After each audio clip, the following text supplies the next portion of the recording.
Olá a todos, sejam bem-vindos a mais uma TPC do Núcleo Pedagógico, né?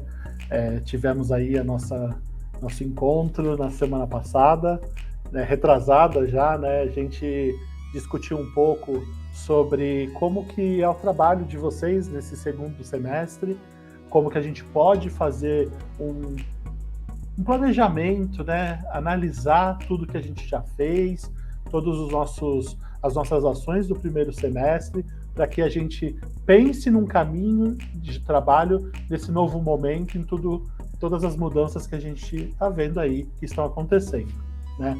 Então, a gente está com o retorno presencial dos alunos, estamos no revezamento, a gente sabe que está sendo bem complicado, vocês estão se adaptando a esse modelo de trabalho, então a gente pensou numa TPC hoje para que a gente consiga desenvolver com vocês possibilidades desse atendimento em contexto de revezamento, né? É importante que a gente tenha agora o planejamento do professor, que ele consiga pensar em todas as situações que estão aí postas para vocês, né?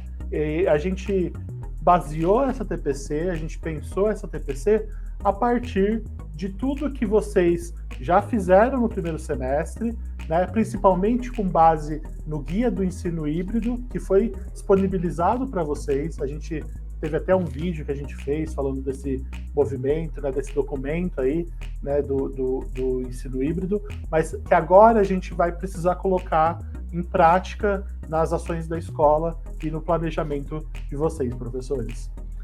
A gente começou aqui, né, a nossa TPC semana passada, falando de todo esse contexto, de como que a escola se coloca aí, né? Então, vocês sabem que tem uma certa dificuldade, né, que se apresenta nesse movimento do ensino híbrido, né? A gente sabe que às vezes lidar também com as tecnologias é tudo muito complicado, porque é novo para a gente, né? E a gente precisa pensar um pouquinho no que a gente está fazendo, né? Quais são as nossas estratégias, quais são as metodologias que a gente está utilizando, mas também que a gente consiga, dentro do que está colocado, dentro das nossas possibilidades, desenvolver o trabalho de qualidade, né, e que se atenda às nossas expectativas. Então, a gente começa a nossa discussão falando um pouco do que é o planejamento, né? Então, a gente tem aqui uma citação do professor Fusari, né, falando da atuação concreta dos educadores no cotidiano do seu trabalho pedagógico, envolvendo todas as suas ações e situações o tempo todo, envolvendo a permanente interação entre os educadores e entre os próprios educandos. Então, quando a gente para entender o que é esse planejamento, o que é esse parar para pensar, né, envolver as situações que se colocam na nossa frente, mas que a gente sabe que o tempo todo a gente tem que estar analisando isso para que a gente possa continuar com o nosso trabalho, né, continuar com esse processo do ensino-aprendizagem, né? Então, é importante, né, uma fala de 1989, né, a gente está já em 2021, mas como isso é um processo que a gente sempre vem fazendo dentro da escola, né? Então, é um processo que a gente sempre vem construindo para que a gente possa ter uma prática pedagógica eficiente, com qualidade, né, que atinja os nossos objetivos, né? Então, quando a gente pensa lá no guia do ensino híbrido, ele traz para a gente algumas premissas, né? E essas premissas são o que vai orientar o nosso trabalho nesse momento, né? Então, nesse movimento aí do revezamento, né, da educação que a gente encontra hoje, né, nesse período de pandemia ainda, a gente tem aí como a primeira premissa o direito a aprender. O direito a aprender é o artigo 205 da Constituição Federal de 1988. E a gente está ali em primeiro lugar porque talvez seja o mais difícil, né, nesse momento, nessa situação que a escola se encontra, que a nossa sociedade se encontra. A gente sabe que garantir o estudante na escola, na sala de aula e com essa possibilidade de aprender é um trabalho complicado, é um trabalho difícil, né? Então, pede muito desses atores envolvidos. Então, a gente precisa prestar muita atenção no que está sendo colocado, de como que as coisas estão, né, na nossa sociedade, na nossa comunidade, porque talvez o direito a aprender esteja lutando aí contra a própria sobrevivência daquele estudante. Então, quando a gente coloca o direito a aprender como um primeiro item, é que não é simples, né? Garantir isso para o nosso estudante hoje não é fácil, né? E vocês que estão ali todo dia na sala de aula sabem o quão complicado isso é. A gente quer que vocês garantam também o exercício de vocês, a qualidade do exercício de vocês como professores, né? Então a gente tem aí o currículo como uma possibilidade da gente entender o que se coloca e o que se pretende na educação desses jovens, né? A gente sabe, tem muita discussão aí o currículo é bom, o currículo é ruim, o currículo amarra, o currículo prende o professor, o currículo não é tão bom assim, falta muita coisa, mas vamos pensar que o currículo é um documento que ele é minimamente o que uma pessoa tem quando ela acessa uma escola, né? Se a gente pode avançar, a gente vai avançar, né? A gente não está negando isso. O que a gente está dizendo é que todo mundo que passar por aqui vai ter que ter esses direitos garantidos, tem essas possibilidades, né? Então, tem muita coisa que o currículo traz que é de extrema importância nesse momento, né? Principalmente de que tudo na escola é espaço de aprendizagem. No momento que a gente fala que talvez um acúmulo de estudantes dentro da sala de aula seja perigoso, então a gente vai aproveitar outros espaços da escola, a gente vai para a quadra, a gente vai para o pátio, a gente vai para o laboratório, a gente precisa entender que a gente tem esse movimento dentro da escola, né? Da gente garantir isso para os nossos estudantes. E aí, a gente tem aí o currículo do ensino fundamental, que foi homologado em 2019, e a gente tem o do ensino médio, que foi homologado ano passado. E eles foram construídos na colaboração entre os entes envolvidos. E aí a gente tem a construção desse currículo pensando nas aprendizagens desses ciclos, né? Então, é muito importante que a gente pense que esse movimento que a gente vem fazendo, que a gente vem trazendo, está sendo construído em colaboração com vocês, professores, em colaboração com os órgãos de classe, e que a gente possa garantir a aprendizagem desses estudantes, né? A terceira premissa é da sequência e progressão das atividades, né? É uma premissa que trata do conhecimento cumulativo, né? Então, a gente precisa estabelecer um sentido para que isso não seja só acúmulo, né? Qual é o caminho que essa pessoa já percorreu, né? Qual é o caminho que falta percorrer para alcançar, né? Então, a gente ter esse pensamento da progressão, né? Entender que o que representam cada um desses ciclos e qual o caminho possível para esse estudante.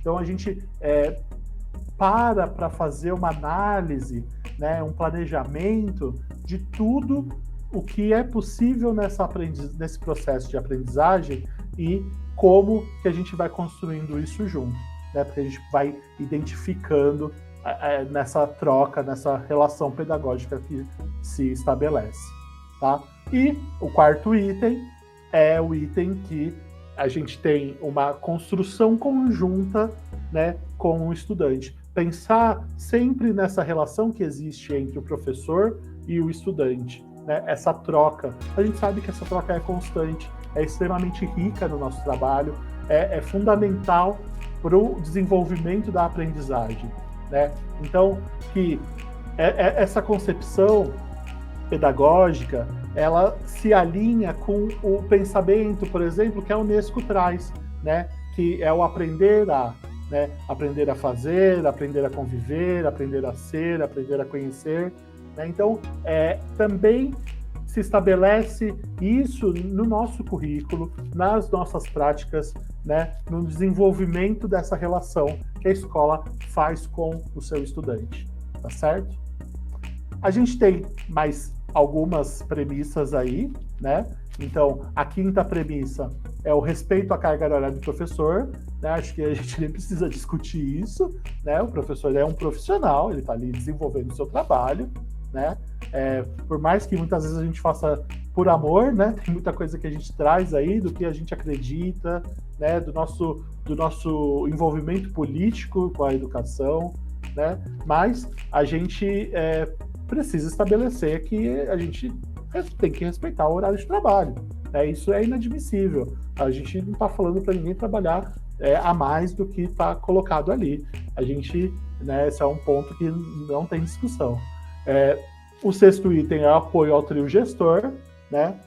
Apoio do trio gestor. Então é fundamental que a gestão da escola traga esse espaço, né, de apoio para o professor desenvolver a prática dele, né? E quando a gente está falando desse apoio, a gente está falando de ter o espaço adequado para fazer, das formações que são desenvolvidas pela escola, né? Da garantia de liberdade do professor de trabalhar com as temáticas colocadas ali pelo currículo, né? Então, o respeito da comunidade. Então, tem uma série de coisas que a gente precisa estabelecer nessa troca que existe entre o professor, a comunidade, os estudantes e, principalmente, desse apoio que o trio gestor vai trazer, né? O sétimo item é a ampla divulgação das atividades, né? Então, é um princípio da administração pública, né, de todos os servidores saibam, né, conheçam o que está sendo feito ali, né, esse conhecimento que é livre, que não é monopolizado, né, que a escola é responsável por compartilhar e fazer avançar os saberes dos seus estudantes, né? Então, qualquer pessoa que vê uma escola sabe o que é uma escola, porque todo mundo passou por uma escola, mas entende o que é trabalhado ali, né? Então, essa amplitude da divulgação é o que garante a escola ser o que ela é, né? E, por último, o fortalecimento do vínculo entre os professores e o estudante, que é uma coisa que a gente, né, já falou lá no item 4, mas que é fundamental que essa relação ela seja muito bem construída, né, porque ela é uma relação de troca, né, o professor e o estudante são o que fazem a escola ser o que ela é. Então, para garantir o que a escola é, a gente precisa que esses atores estejam bem relacionados, estabeleçam essas trocas e construam junto esse processo de ensino-aprendizagem, né? Então, essas premissas, elas vão trabalhar, vão trazer para vocês o que a gente pretende discutir sobre o que é o trabalho desse momento de ensino híbrido, nesse momento de revezamento, né? Eu estou falando aqui a gente, porque eu não vou falar com vocês o ATPC inteiro, né? Os PCNPs vão entrando, não apresentei eles lá no começo, peço desculpas pela falta de educação, mas a gente construiu essa conversa com vocês pensando exatamente nessas dificuldades que a gente está tendo nesse momento e como que é importante a gente já começar o semestre já entendendo das fragilidades que a gente tem, entendendo quais são as possibilidades que se apresentam, né? Então a gente dividiu em passos, né? Então são 4 passos, assim como está lá no guia do ensino híbrido, a gente também colocou aqui. Então esses passos eles trazem para a gente algumas possibilidades do que vocês podem fazer, né? Então, nesse primeiro passo, vocês precisam pensar nessa sequência das habilidades que vocês vão trabalhar, né? Então, a gente sabe aí que a gente tem as habilidades do terceiro bimestre, a gente do Centro de Mídias ainda está fazendo uma revisão, fazendo uma retomada, isso vai até o dia 20, né? Então vai até a sexta-feira, para que a gente... o material está chegando, acho que é importante a gente pensar nisso, o material ainda não chegou na escola, o aprender sempre está chegando aí nas escolas, vai chegar provavelmente nessa semana, né, começa dia 17, até o dia 24, mais ou menos, chega material. Então, é importante que a gente entenda em que momento que a gente está. Se a gente está revisando lá as habilidades do segundo bimestre, mais tranquilo, mas como que é o meu planejamento para as habilidades que estão vindo aí do terceiro bimestre? Como que é o trabalho que eu vou desenvolver na escola a partir disso que está chegando aí? Né? Então, primeiro passo vou definir o que vai ser ensinado, né, para que a gente tenha esse cronograma do atendimento, entender, o aluno que vai trabalhar no presencial vai estar vendo isso aqui. O aluno que está trabalhando no remoto, eu vou trabalhar a mesma coisa, mas de que forma? Né? Então é importante que a gente faça esse desenho, que a gente faça esse cronograma de atendimento, que a gente discuta, né, com os nossos colegas, com os nossos pares, quais são as possibilidades que se apresentam. Afinal, é a mesma escola, é o mesmo aluno. Né? Como que a gente pode construir isso junto? Né? A gente é sempre um processo da gente pensar aquilo tudo, colocar aquilo em prática, e se aquilo der errado, a gente voltar para pensar numa nova ação. Senão, a gente pode ir avançando, né? Mas sempre colocando isso numa discussão crítica do nosso trabalho, para a gente entender se aquilo está dando certo ou se eu vou ter que mudar. Né? Não adianta, às vezes a minha prática não corresponde à necessidade do meu estudante. Então, a gente precisa pensar se esse atendimento está sendo realizado da melhor maneira possível. Né? O item B desse primeiro passo é definir o que vai ser ensinado, né, pensando no cronograma das aulas do Centro de Mídias. Né? Então, a gente vai colocar aqui na descrição desse vídeo o link para o guia, para a matriz de habilidades. Né? Acho que é importante, a gente sempre fala da matriz de habilidades, eu sei que vocês já estão cansados de ouvir falar disso, talvez vocês já tenham até acessado, mas é importante que vocês revejam sempre a matriz de habilidades para saber o que vocês vão trabalhar naquele bimestre. Né? Para saber qual é o trabalho que vocês vão desenvolver a partir disso.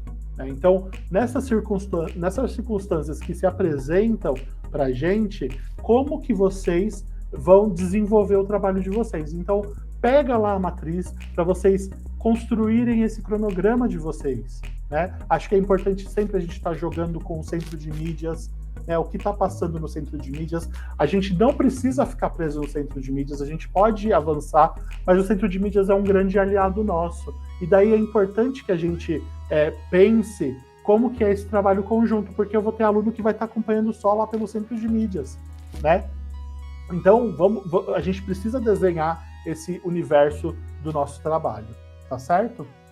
Acredito que agora a gente está indo para o segundo passo. Quem vai discutir o segundo passo com vocês é o César.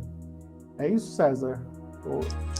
Isso, Fernando. Tudo bem? Olá, boa tarde.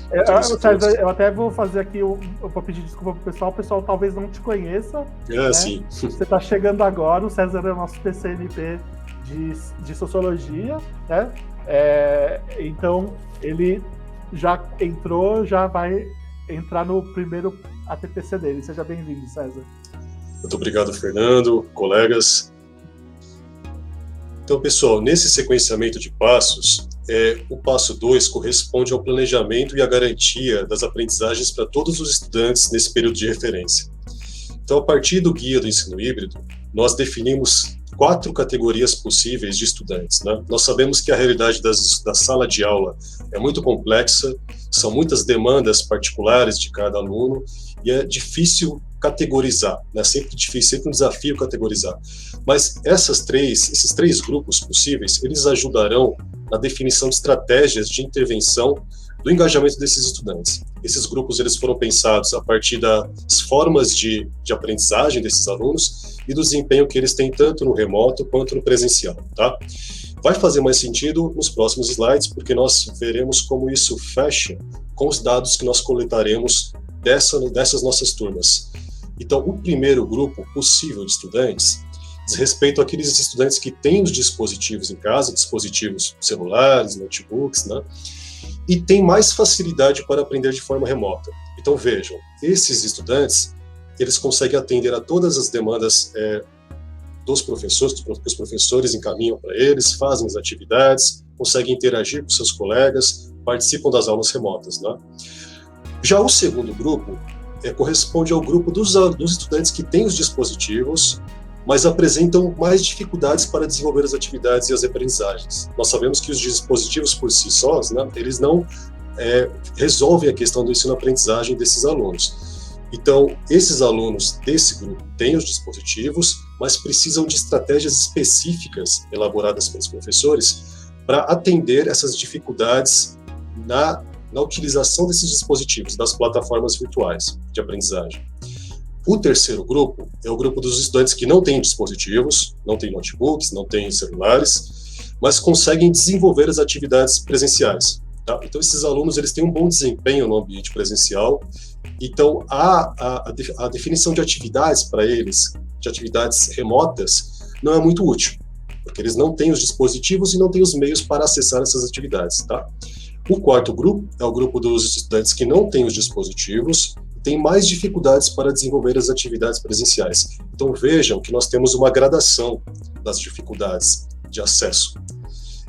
Essa gradação, ela pode ser também prolongada para além dessas 4 categorias, evidentemente, né? No entanto, a partir dessa definição desses agrupamentos na sala de aula, o professor já tem uma clareza a respeito das estratégias que ele precisará desenvolver com esses estudantes, tá? Vamos passar para o próximo slide. Então, vamos agora pensar no seguinte, nós já temos aquelas categorias. Agora nós precisamos começar a pensar em como nós interrogaremos os dados que nós estamos coletando. O que isso quer dizer, né? Existe uma máxima que diz que os dados não são dados, os dados são construídos. Então, nós estamos aqui num processo constante de construção dos dados a respeito dos nossos estudantes, das formas de interação que eles têm com os professores, com as suas turmas, né, com seus colegas, e agora nós vamos começar a dar um sentido para esses dados, né? Para isso, nós separamos aqui 4 interrogações, 4 questões que têm um caráter operacional. Elas ajudarão a direcionar um pouco esses dados que nós estamos acumulando a respeito dos nossos estudantes, né? Novamente, são 4. A primeira pergunta que nós podemos fazer para os nossos dados, né, tentando encontrar um sentido nesses dados, é a seguinte: após esses meses de pandemia, é possível ter clareza sobre as formas de acesso dos estudantes em relação às atividades que foram propostas? É uma primeira pergunta. A segunda pergunta é essa: os dados sobre a participação dos estudantes são de conhecimento geral dos professores? O que isso quer dizer? Quer dizer que alguns professores talvez tenham total domínio das condições objetivas de ensino-aprendizagem das suas turmas. No entanto, outros professores talvez não tenham sistematizado suficientemente esses dados. Então, é necessário que a gente tenha um bom conhecimento por parte dos professores, independente da disciplina, a respeito dessas condições objetivas dos seus estudantes. Tudo bem?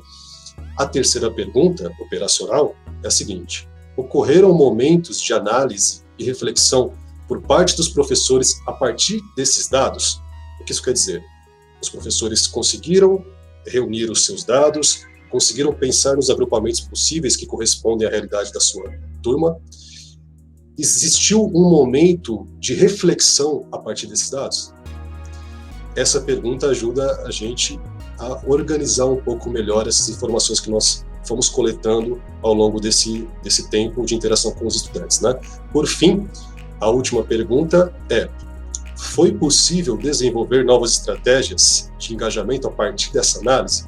Então vejam, a coleta de dados, a organização desses dados, o compartilhamento desses dados, a reflexão a partir desses dados dos estudantes e, por fim, possibilidades e estratégias de engajamento, né, que corresponde justamente ao diagnóstico que se faz a respeito dessa realidade que representa a sala de aula, e temos, então, um conjunto de questões que ajudam um pouco a dar esse sentido dessas informações que nós estamos agrupando nesse nosso planejamento, tá bom?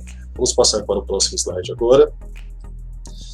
Nesse próximo slide, nós organizamos um modelo bem simples para que auxilie o professor no levantamento das formas de acesso dos estudantes nas atividades remotas. O link desse modelo está na descrição do vídeo, e agora eu vou apresentar aqui esse formulário, né, no slide seguinte. Vamos visualizar aí como ficou organizado um pouco essa relação entre colunas e linhas. Vejam vocês, é um formulário muito simples. Tenho certeza que a maior parte dos professores e das professoras já domina esse tipo de levantamento, tem os seus formulários, mas é muito importante que todos os professores utilizem esse instrumento, né, de organização das características da sua turma para auxiliar nas estratégias específicas de ensino-aprendizagem nesse momento do ensino e do revezamento, né, do remoto com o presencial. Então eu vou só apresentar aqui para vocês. Vejam que é uma interface bem simples, né? As linhas correspondem aos alunos, então como se trata de um exemplo, nós temos o aluno A, o aluno B, o aluno C, o aluno D, e as colunas correspondem a características específicas de acesso desses alunos, né? E de desempenho desses estudantes. Então temos uma primeira coluna que ajuda o professor a perceber se o aluno está exclusivamente no presencial ou não, né? A coluna é, o aluno está no presencial, está participando das atividades presenciais? Se ele estiver, o professor pode sinalizar ali que essa informação corresponde ao aluno A, né? A próxima coluna é a respeito do acesso aos dispositivos. Esse aluno A, por exemplo, ele tem acesso ao notebook, a um celular, ele tem um dispositivo que o auxilie a acessar as plataformas virtuais e as aulas que foram transmitidas pelos professores, as atividades remotas, enfim. O aluno dispõe de dispositivos para acessar essas plataformas. A coluna seguinte complementa. Esse aluno ele tem acesso à internet? Também sabemos que não adianta ter os dispositivos e não ter acesso à internet. Sabemos também que existe um programa da Secretaria de Educação do Estado de São Paulo que fomenta, né, o acesso à internet através dos pacotes de dados. Esse aluno ele tem os seus dados garantidos, ele consegue acessar a internet com seu dispositivo e os dados à sua disposição. O professor vai sinalizar também nessa coluna 3. A quarta coluna é uma coluna que traz informações a respeito dos casos dos estudantes que não têm os seus dispositivos, mas vão à escola para utilizar esses dispositivos. A escola oferece essa possibilidade para os estudantes, para que eles possam utilizar os computadores, utilizar eventualmente um celular que seja da escola, né, de uso destinado aos alunos. Esse aluno ele vai à escola para usar esses dispositivos? É uma pergunta também que o professor precisa fazer para os seus estudantes, né? Se não diretamente, pelo menos perceber e ter essa informação em seu domínio. A quinta coluna diz respeito às aulas do CMSP. Esse estudante A, por exemplo, ele acompanha as aulas do CMSP, ele consegue participar de toda a programação que é compartilhada pelos professores, né, do CMSP. Nós sabemos, né, como o Fernando bem trouxe, que o CMSP se tornou uma plataforma, né, ampla de mídia, muito importante para nós professores da rede do Estado de São Paulo. O aluno A acompanha essas aulas, ele domina ali os canais, né, disponibilizados pelo CMSP. Uma outra informação importante. Na sequência, temos mais uma coluna que diz respeito ao acompanhamento das transmissões dos professores, das aulas dos professores, né? Esse aluno A, ele acompanha as transmissões que são realizadas pelos seus professores, ele tem condições de acompanhar, ele tem os dispositivos, tem o acesso à internet, ou ele vai à escola para utilizar o acesso à internet e os dispositivos, né? Mas ele consegue acompanhar essas transmissões ao vivo, as transmissões que foram gravadas. É uma outra informação importante. Na sequência, nós temos mais uma coluna que diz respeito ao CMSP, mas dessa vez ao CMSP que pode ser acessado, por exemplo, pela televisão, né? Esse aluno A, ele faz as atividades do CMSP, ele acompanha o CMSP, por exemplo, pela televisão, ou então ele realiza atividades que são oferecidas pelos seus professores e disponibilizadas impressas, né, lá na escola. Ele busca essas atividades, ele realiza essas atividades. Essa é uma informação também complementar em relação às colunas anteriores. E, por fim, temos mais uma informação a respeito dos materiais didáticos, né? A escola, ela oferece os materiais didáticos para esse aluno. O aluno retirou esses materiais didáticos para que ele possa realizar os seus estudos fora da sala de aula, para que ele possa ter esse material de consulta que vai servir para o ensino-aprendizagem, né, a situação de ensino-aprendizagem definida pelos professores. Vejam vocês que são questões simples, objetivas, e que uma vez que o professor preencha todas essas colunas, de acordo com seus estudantes, né, daquela turma, ele conseguirá ter um mapeamento razoável a respeito das condições objetivas que seus estudantes estão, tá? Bom, então vejam que esse passo 2, ele começa nas categorias, temos as questões operacionais que vão ajudar a dar sentido àquelas categorias, né, e termina na elaboração dos dados. Se complementam desse modo, tá bom? Agora nós vamos passar para a nossa querida Luciane Colares, que vai dar sequência aos próximos passos. Até mais, pessoal. Obrigado. Obrigada, César. Tá, vamos dar a continuidade aqui. Olá, professores, e eu espero que todos estejam bem. Então, agora, no terceiro passo, a gente vai falar um pouquinho do quê? Né? Da escuta e envolvimento dos estudantes. O que a gente está falando? Né? A gente está falando o quê? É fundamental agora, com as novas práticas, tudo aquilo que o Sérgio já falou, a maneira como a gente está fazendo, novas experimentações, a gente vai fazer o quê? A gente tem que dar uma reavaliada, uma replanejada em tudo isso. E neste contexto, o aluno, o estudante, que é quem nisso tudo, né? Como diz aqui o Fusari, a gente tem que ver, escutar as manifestações, entender, procurar quais são as causas, né? As raízes do problema, os porquês do problema. O que é que não está dando certo? Será que esse meu aluno está aprendendo ou não? Como é que eu faço isso? Se eu não permitir a escuta do meu aluno, que neste caso não é o problema, o aluno faz parte da solução, eu não vou conseguir reformular, replanejar e realmente atingir o quê? O aprendizado do aluno. Então, nesse sentido, como é que eu faço? Como é que eu promovo esse aluno? Como é que eu faço? Como é que eu permito que ele participe, que ele escute? Como é que eu dou voz para esse aluno, né? Então, a gente levantou algumas características que a gente vai conversar aqui um pouquinho, tá bom? Vamos para o slide seguinte, onde a gente fala um pouquinho disso. Então, vamos lá. Para eu ter, né, essa escuta, né, o que eu posso explorar? Que elementos eu posso explorar para permitir essa coleta e essa escuta? Primeiro, entender por quais dispositivos os estudantes acessam os conteúdos. O César descreveu ali todos, né, quais são os dispositivos, qual é a maneira que esse aluno está participando das aulas agora, né, ou das aulas híbridas, ou só das aulas presenciais, ou só das aulas remotas. O César descreveu todas as possibilidades. E isso eu preciso saber, eu preciso mapear aluno por aluno. Eu preciso entender o que cada aluno tem acesso. Por onde esse aluno está aprendendo? De que maneira? Se eu não tiver isso, muito provavelmente, aí a gente volta lá para o Fernando, eu vou perder alguém pelo caminho. Será que eu vou conseguir atingir a todos? Então eu preciso sim saber, e isso eu sei de que maneira? Escutando esse aluno, conversando com ele, dando voz para ver como é que ele está, qual é a possibilidade que ele tem. E com isso eu vou tentando adequar, né, as diversas práticas que eu posso fazer, também permitindo, escutando esse aluno. Senão, muito provavelmente eu não vou atingir a minha causa raiz ali que eu já detectei. Então eu preciso. Quem é o principal agente agora? É o aluno. Então ele precisa ser ouvido, tá? O que são os desafios disso? Já sabemos. Os desafios agora pós-pandemia, estamos como?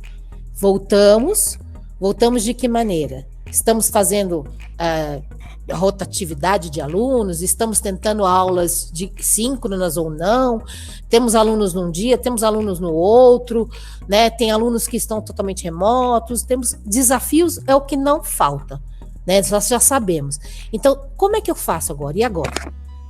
E só que eu sei os meus desafios e quais são os desafios também que os alunos estão passando.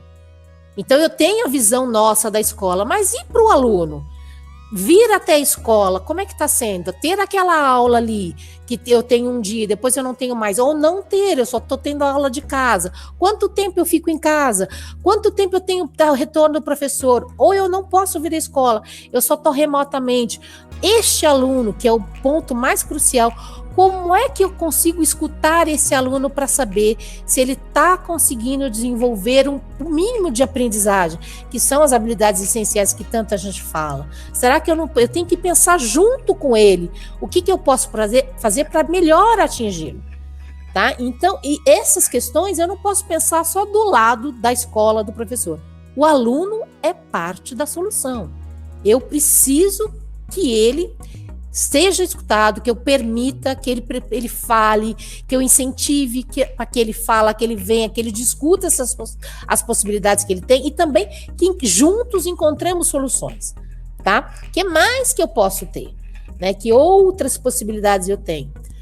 O que está funcionando bem pode ser fortalecido? Então, a gente já tem experiências do ensino remoto que passamos quase 1 ano e meio fazendo, né? O que funcionou lá? Funcionou bem? De que maneira? Posso reaproveitar? Pode. O que vai funcionar bem agora? Práticas que eu já experimentei, coisas novas que a escola tem, preciso fortalecer vínculos, preciso fortalecer o que na escola para isso melhorar? O que? Então, todas essas questões eu preciso tá conhecendo e tá vendo, senão, para melhorar esse meu replanejamento e esse planejamento futuro, todos esses investimentos que eu tenho, para que a gente não faça um trabalho onde a gente tenha o dobro de trabalho, né? Para que eu não tenha assim, um planejamento que nada vai dar certo. Se eu conseguir ouvir todos os envolvidos, muito provavelmente eu tenho mais chances de que isso tenha sucesso. Sugestões para a melhoria do processo. Já falamos. Aluno é a principal sugestão. E não é só o aluno. Eu preciso ouvir outros envolvidos que a escola tem. Os demais professores, o que estão fazendo.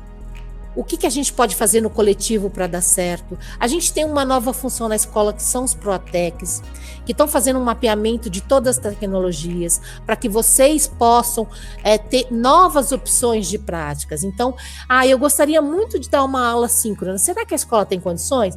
Vamos sentar junto com o Proatec, né, para saber, olha, a escola tem disponível TV, notebook, tem internet disponível? Tem. Qual é o alcance dessa internet? Será que conseguem fazer 2 salas simultâneas, uma aula com internet? Não sei, vamos perguntar para o Proatec, porque ele está testando tudo isso.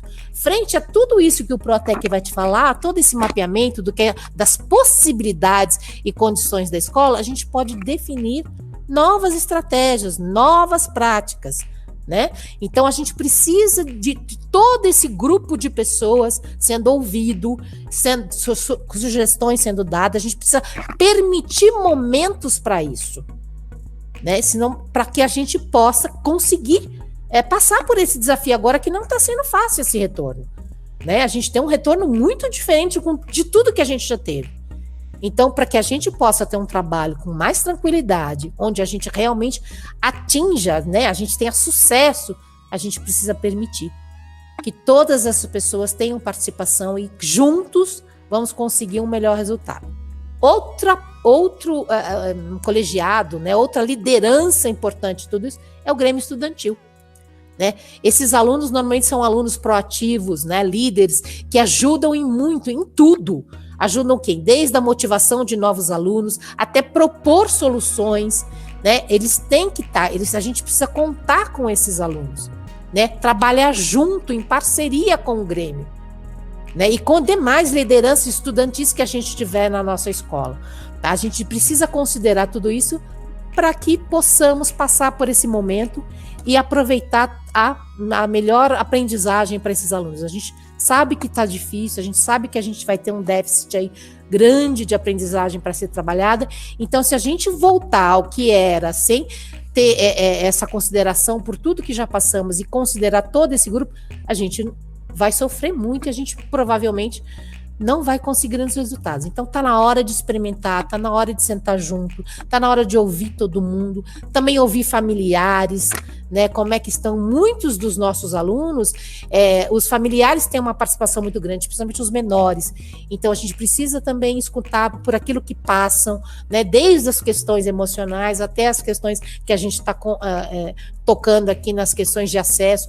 A gente precisa ter esse momento de escuta a todos, para poder trabalhar, achar soluções, né, para que possamos acabar o ano com uma aprendizagem satisfatória. Bom, caminhando agora para o nosso próximo slide, né, eu já falei um pouco de tudo isso, mas só para a gente organizar, né, então o que a gente precisa? É organizar esse cronograma de atividades. A organização desse cronograma de atividades, a gente vai fazer o quê? Após o mapeamento todo do Protec, é a hora de sentarmos juntos e organizar esse cronograma de como é que a gente vai desenvolver essas atividades. E aí, a gente precisa saber do funcionamento dos recursos todos que a escola tem, dos espaços físicos disponíveis, né? E aí, quem é que é o grande aliado? É o Protec, ele vai ter tudo isso. E agora eu vou pensar junto com ele, será que eu consigo dar uma aula síncrona? Será que eu consigo usar só um recurso ali offline para televisão, para os meninos que estão ali só no presencial? Será que eu consigo desenvolver um atendimento remoto na escola, em um ambiente, para esses alunos que não estão vindo? Então, é fundamental a gente ter tudo isso. E a gente vai ter isso como? No coletivo ali, discutindo com os Protecs e demais professores. E a gestão também da escola, claro, que tem todo isso, como é que eles compraram outros recursos que tem, até possíveis outros recursos que a gente possa estar adquirindo, tá? Comunicação com a família e estudante, que a gente falou, né? Eu preciso continuar ainda com essa busca ativa, descobrindo como é que esses alunos acessam, onde eles estão, e que maneira, qual que é o problema que eles têm, de que maneira melhor ele aprende, né? Incentivando o protagonismo dele para que ele venha e fale, e traga o feedback para você. Olha, professor, eu tenho essa dificuldade, dessa outra maneira eu posso trabalhar melhor. Então a gente precisa ter essa comunicação ativa com os estudantes e famílias, né? Que mais que a gente dá para organizar todo o nosso pensamento? Aqui mais. Claro, já falei, né? Faz parte. Qual a condição de transmissão? Internet da escola. A escola normalmente tem 2 internets. A Intragov e a conectada, que é a do MEC, né? Então, eu preciso saber o que eu posso contar à minha escola. Que condições são essas de transmissão? Será que eu sei, né, qual a condição da minha escola? Quem é que está à frente disso? Olha lá, está aqui na 4ª opção. O Protec. O Protec tem que trabalhar junto com vocês. Junto. Para quê? Para que ele conte tudo aquilo que ele já descobriu, todos os recursos. E vocês também levem o que vocês gostariam para que juntos possam decidir se é possível ou não.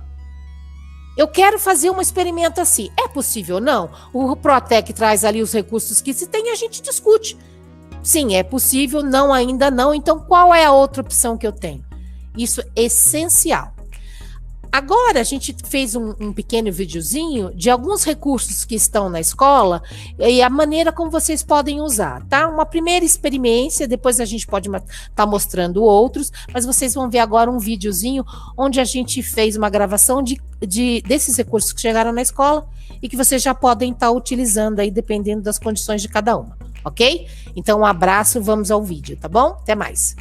Olá, professores, espero que vocês estejam bem. Hoje a gente vai mostrar um pouquinho como é que a gente pode fazer uma transmissão de aula síncrona, né? Com os equipamentos que a escola comprou ou com as possibilidades que a escola tem. A gente vai dar várias opções, então a gente vai começar com uma aqui mostrando com a utilização da TV, da câmerazinha da webcam e do notebook, como é que a gente pode fazer uma aula síncrona, né? Com os alunos lá na casinha deles, né? Recebendo a aula via Meet ou via centro de mídias. A gente vai fazer essas 2 opções. Primeiro a gente vai começar no Meet, tá? E depois a gente mostra via centro de mídias, tá bom? Então como é que a gente fez? A gente ligou toda a aparelhagem, né? A gente ligou o notebook, né? Colocou um cabinho USB, né? Olha lá. Então o que tem aqui no Note? O Note está ligado já no Meet, conectado com os alunos.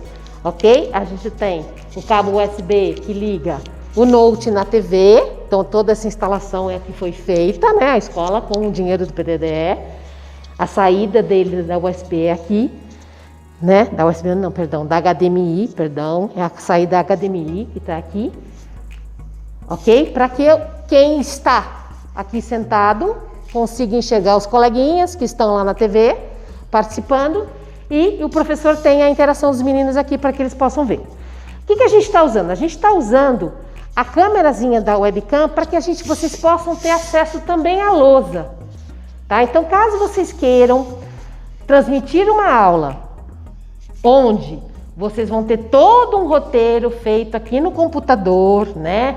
Aqueles parecido com aquele que vocês faziam enquanto vocês estavam totalmente remoto, mas durante aí a explicação daquele roteiro, atividades que estão previstas nesse roteiro, vocês queiram dar uma parada e fazer e mostrar algo na lousa para esclarecimento dos alunos, vocês também têm essa possibilidade, porque a gente está usando a webcam para focalizar a lousa para alguma coisa muito eventual, muito pontual, para que o aluno que está em casa possa entender e compreender, ok?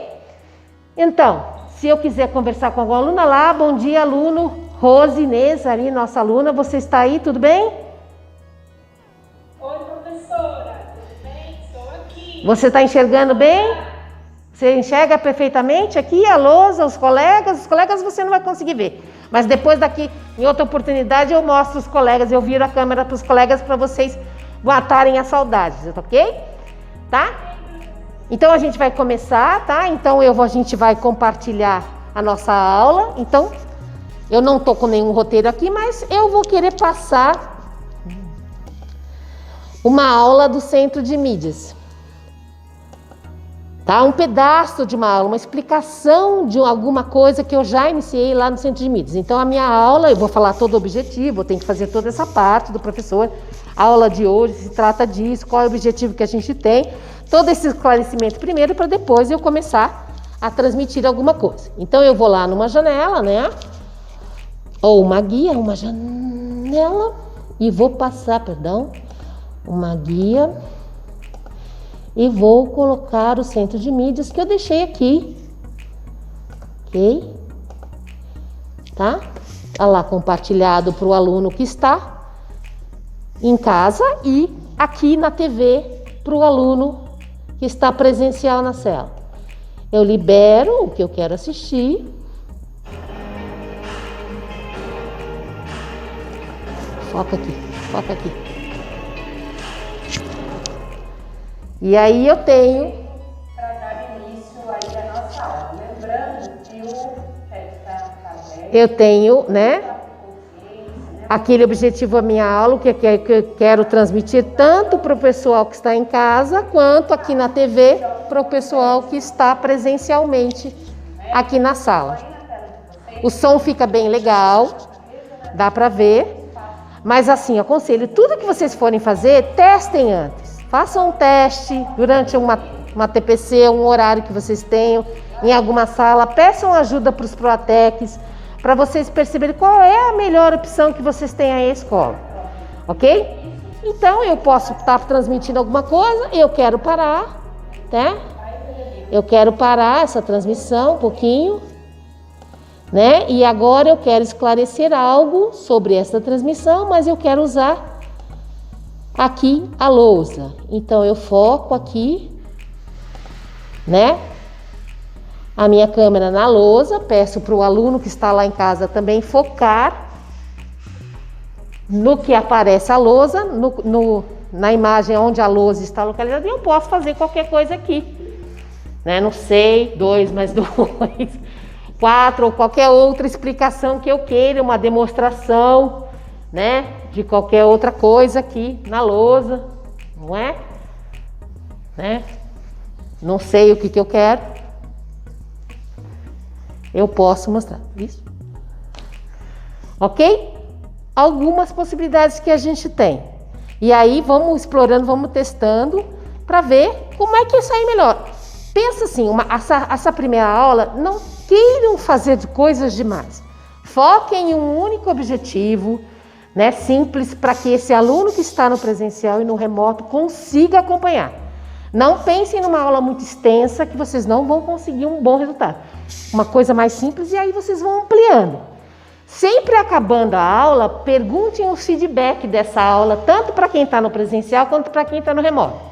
Se foi possível a compreensão, dúvidas que estiveram, se a visualização foi boa, se foi ruim, se o som ficou bom e sugestões para esses alunos, para que vocês possam melhorando essa condição, ok? A gente vai tentar, agora a gente vai fazer um próximo vídeo com outras experiências e a gente vai dando continuidade a mais opções aí de uso que vocês possam ter, ok? Até mais então, a gente se vê. Olá, professores, eu sou a Rose, espero que todos estejam bem e agora eu vou falar sobre o quarto passo, né? O quarto passo é alinhar as atividades com as aulas do Centro de Mídias. Por quê? Porque o Centro de Mídias, ele contribui para esse entrosamento daquilo tudo que a gente planejou, que fez o planejamento das aulas, né? Para que a gente tenha a certeza de que as habilidades previstas no meu planejamento está de acordo com as aulas trabalhadas no Centro de Mídias. Tá? Então, quando eu trabalho com as habilidades essenciais, eu tenho como suporte as aulas do Centro de Mídias e os materiais de apoio que eu tenho na escola, tá? Então, é muito importante que quando a gente for fazer essa construção do planejamento das aulas, eu tenha como referência, tá, as aulas do Centro de Mídias. Porque a gente entende que se eu não tenho meu aluno presente ali nas aulas, na escola, eu tenho ele em casa, remotamente, ora fazendo roteiros de estudos, ora assistindo às aulas do Centro de Mídias, tá? Outra coisa muito importante é as atividades do Centro de Mídias. É muito importante que vocês, professores, façam com seus alunos a retomada dessas atividades do Centro de Mídias quando estes alunos forem à escola nas aulas presenciais, tá? Porque só assim a coisa começa a fazer um pouco mais de sentido, bom? Bom, podemos passar? Então agora a gente vai falar um pouquinho sobre alguns conceitos e algumas possibilidades que a gente tem para poder planejar essas aulas neste contexto de revezamento, né? A gente tem basicamente duas formas de aulas possíveis nesse cenário, né? São as aulas síncronas. E o que são aulas síncronas? São aulas que acontecem ao vivo, com interação entre aluno e professores, tá? Essas aulas, elas podem ser presenciais, como na escola, né? Ou numa sala virtual. E isso pode ser ao mesmo tempo, ou seja, o professor pode estar dando a sua aula na sala de aula com os alunos presenciais, mas ao mesmo tempo logado numa sala virtual com os alunos remotamente interagindo ao vivo, tá? Isso caracteriza uma aula síncrona. Pode passar? Então, nessa aula, a gente verifica que há algumas facilidades, né? O que acontece numa aula síncrona, né? Ela permite a maior interação com o professor, né? Ou seja, o professor pode, além de simplesmente passar informações, ele pode interagir com os alunos, né? Dando atividades, permitindo, fazendo perguntas, permitindo dúvidas, né? Tirando dúvidas dos alunos. Ela consolida também uma rotina de horários, já que o professor pode dar suas aulas síncronas, né? Seguindo o seu horário de aula, estabelecido na escola, tá? Ela não permite que esses conteúdos se acumulem, né? Portanto, assim, quando a gente dá uma aula síncrona, a gente tem a certeza de que aquela progressão de conteúdos e habilidades que o Fernando falou lá na frente seja garantida, tá? Ela também possibilita as dúvidas, né? Os professores conseguem sanar essas dúvidas na hora, né, em que elas estão ocorrendo. E também tem uma participação ativa dos alunos, tá bom? Pode passar. Já as aulas assíncronas são aquelas em que o professor ele grava um vídeo ou ele faz um roteiro de estudos, né? E sobe numa plataforma virtual ou entrega para o aluno de forma virtual, né, aquelas orientações ou o vídeo que ele fez, a aula que ele preparou para que o aluno faça no tempo dele. Então, não é um tempo ao vivo, né, não é ao mesmo tempo. O aluno vai escolher o tempo em que ele vai estudar e que ele vai fazer essa aula. Tá? Ela é ótima para que o professor consiga passar informações, né, conteúdos informativos. Tá? Em outras palavras, é uma aula gravada ou é orientações sobre as atividades que os alunos devem executar. Mas ela também tem algumas facilidades, né?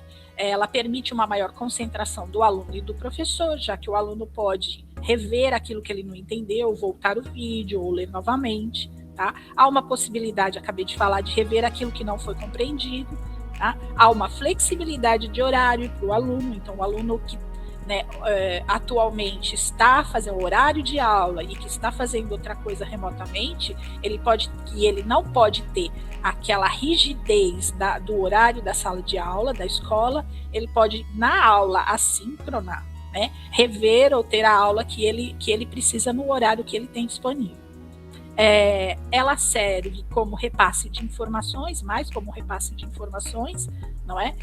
Mas também propicia uma autonomia do estudante, já que permite que ele faça o seu caminho de aprendizagem, né? Ele mesmo determine como que ele vai estudar, em que momento ele vai estudar, não é? Pode passar. Qual é um objetivo de uma aula síncrona, né?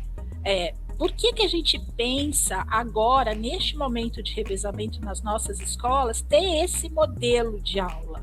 Né? Porque neste momento a gente precisa atingir tanto os alunos presenciais quanto remotos. Né? É preciso também valorizar o trabalho do professor, que pode interagir com esses alunos e verificar o andamento da aula com o nível de compreensão. Né? Ou seja, ele pode fazer as intervenções na hora que ele vê que a aula não está correndo como ele esperava.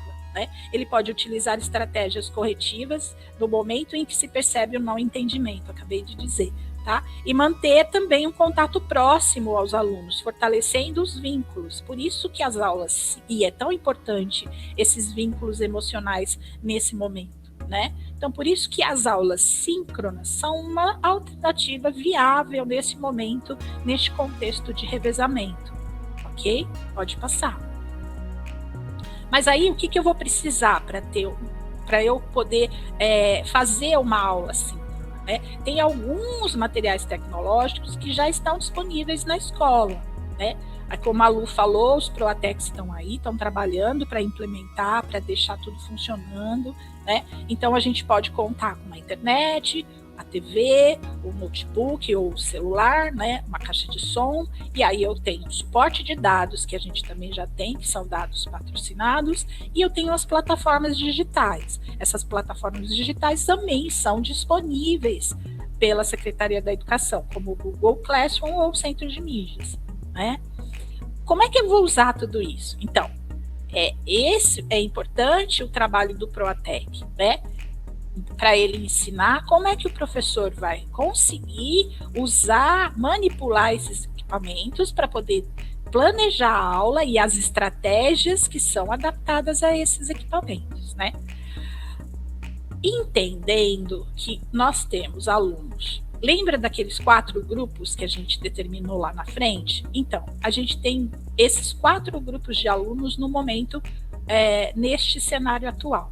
Para esses 4 momentos de alunos, é preciso não só reservar momentos de aulas síncronas, tá? Mas eu também posso continuar com as minhas aulas assíncronas, tá? E os meus roteiros de estudos, porque a gente tem ainda aqueles alunos que não participam do revezamento, nós temos alunos que não possuem recursos digitais, né? Nós temos alunos com comorbidades, então quer dizer, é preciso ter várias opções de modelos de aula para que a gente consiga atender todos os estudantes. Então aqui, como que eu intercalo, né, uma aula síncrona com uma assíncrona entre os dias da semana? Então, pensando numa escola que fez um revezamento de 50% de seus alunos, né?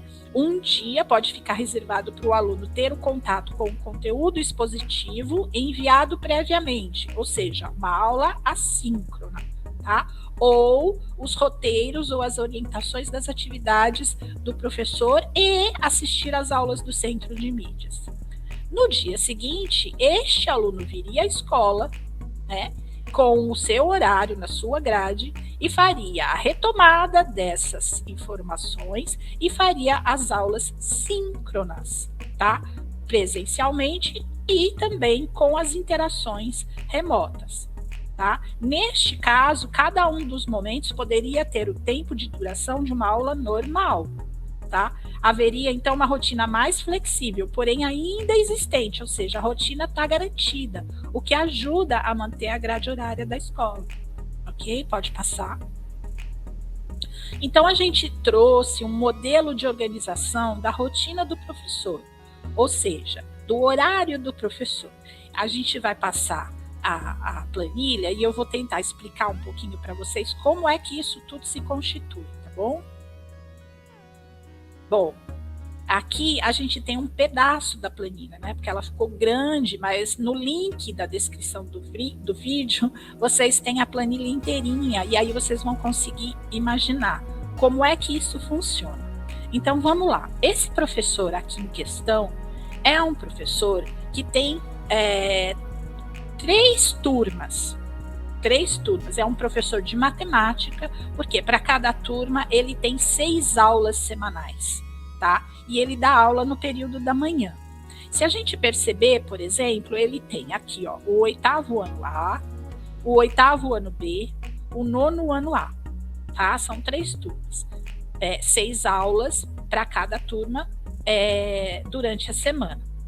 A gente tem as aulas dobradinha. Por isso que vocês vão ver que são 4 quadradinhos da mesma cor, tá? Dispostos nessa planilha. Então, se a gente perceber ali, por exemplo, na terça-feira, né, na segunda aula, a gente tem, na segunda e na terceira aula, a gente tem o 8º ano B. Esse 8º ano B, na segunda aula, ele tem 2 quadradinhos. Por que ele tem 2 quadradinhos? Porque a gente acredita, imagina, que o primeiro quadradinho se refere à aula presencial, ou seja, o professor vai ter 2 opções de aula. Se eu tiver alunos somente no presencial, eu vou fazer a minha programação de uma aula presencial. Então, essa aula ela vai atender alunos do grupo 1, aqueles que só vêm para a escola no presencial. Mas, se eu tenho alunos no remoto, se eu tenho as condições de promover uma aula síncrona, eu vou atender os alunos do grupo 2, 3 e 4.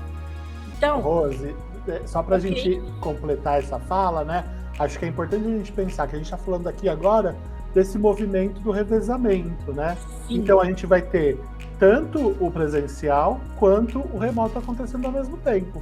E aí a gente pode ir desenhando. Então, quando a gente traz lá aquele vídeo, né, da Lu mostrando os dispositivos lá na sala de aula, eu acho que é para a gente ir pensando isso também, né? Como que a gente pode... A Rose falou aqui agora do que é síncrono, do que é assíncrono. O que cabe para a gente nesse momento, né? Como que a gente pode construir uma aula que seja representativa para esses grupos todos que se apresentam para a gente nesse momento de revezamento, né? Vai caber a aula síncrona? Às vezes eu consigo fazer aula síncrona e atender um grupo aqui, mas eu preciso lembrar que a minha aula presencial e a minha aula síncrona com o pessoal que está em casa está atendendo todos os meus estudantes, não está deixando ninguém de fora, né? Porque às vezes, mesmo assim, mesmo fazendo uma aula síncrona, ainda a gente tem aquele grupo que não tem acesso nenhum, né? Não tem o dispositivo, não tem a internet, e aí a gente está fazendo o quê? Né? Então, muita gente tem se perguntado nesse momento, acabou o roteiro de atividades? Não. O roteiro de atividades não pode acabar, né? Porque a gente tem um grupo de estudantes que ainda precisa ser atendido pelo roteiro de atividades. Como que eu vou pensar o roteiro de atividades, então? Vou pensar de uma forma diferente, porque talvez ele atenda só um grupo muito específico dos meus estudantes, né? E não vou programar também para muito tempo. Acho que é importante isso. Esse cronograma que a gente traz aqui para vocês se orientarem, para vocês pensarem na prática de vocês, também é uma forma de vocês pensarem o trabalho assim, ó, na proximidade da semana que vem, daqui nas 2 próximas semanas, né? Porque daí eu pego todo esse ciclo, consegui atender todo mundo. Então, o pessoal que foi no presencial naquela semana, e aí vai virar remoto na próxima, né? Porque daí também a gente não sabe qual vai ser a organização para setembro. A gente não sabe se em setembro as coisas mudam, né? Então, Fernando, também tem a possibilidade da escola ainda não conseguir oferecer, por exemplo, as condições de os professores terem aulas síncronas em todas as salas, para todo mundo. Então, a escola pode ter, por exemplo, 2 salas piloto com os equipamentos e tal, para o professor poder atender. Então, tem que pensar nisso. Então, assim, não que tenha que a gente pintou 2 quadradinhos, porque as aulas vai dobrar a carga do professor. Não, a gente colocou aqui para que vocês entendam que tem que existir essas 2 possibilidades de aula, né, Fernando? E aí o professor tem que entender que ele vai atender tanto no presencial, quando estiver na escola, quanto os alunos que estão no remoto. E aí vai da organização do professor. Como o Fernando disse no início, é muito importante que a escola se organize junto com os professores e respeitem a jornada semanal do professor, tá? Porque só assim é que os alunos também vão conseguir se adequar a essa rotina e as coisas vão começando a ficar mais fáceis e o engajamento aumenta e a frequência dos alunos também. Ok? Eu acho que é isso. Bom, pessoal, obrigado, então, né? Eu agradeço muito a participação de vocês. Sempre é muito rica a nossa discussão, a gente sempre aprende demais conversando com vocês. Então, a gente colocou todos os links disponíveis na descrição do vídeo, tá? Então, o que vocês precisarem estão lá na descrição do vídeo. Lembrando sempre que a nossa avaliação também fica aqui na descrição do vídeo. E precisando de qualquer coisa, pode entrar em contato com o Núcleo Pedagógico, que a gente está aqui disponível para atender vocês, tá bom? Então, muito obrigado pela participação, pela paciência e até daqui 15 dias. Até mais. Tchau.